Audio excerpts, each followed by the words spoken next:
રાજકોટ જિલ્લાના ધોરાજીથી જૂનાગઢ રોડ અતિ બિસ્માર હાલતમાં હોવાથી આમ આદમી પાર્ટી દ્વારા આશ્ચર્યજનક કાર્યક્રમ યોજાયો હતો। આમ આદમી પાર્ટીના કાર્યકર્તાઓ દ્વારા સૂત્રોચ્ચાર કરીને રોડ બંધ કરીને સમાધિ લીધી હતી।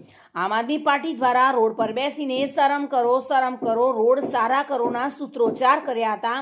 આમ આદમી પાર્ટી દ્વારા જૂનાગઢ તરફ જવાનો રસ્તો બંધ કરતા પોલીસ સ્થળ પર પહોંચી હતી।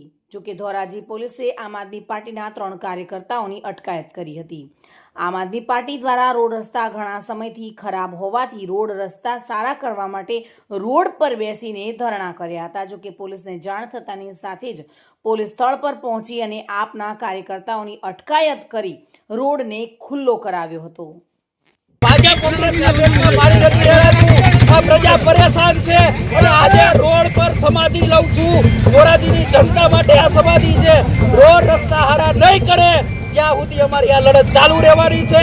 અવિરતપણે લડત લડવાના છીએ અને સમાધિ લીધે પણ રહેવાના છીએ। ધોરાજીની જનતા માટે આ લડત છે।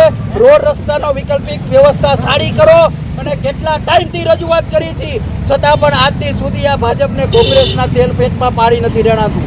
બધાને વિનંતી કરીએ છીએ કે રોડ પર આવો, રસ્તા પર આવો અને તમારા હક માટેની લડાઈ લડો। આમ આદમી પાર્ટી તમારી સાથે છે, તમારી સાથે રહેવાની।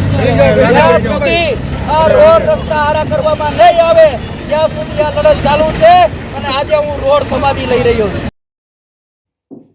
વિમલ સોંદરવા સાથે bureau report, today Gujarati news.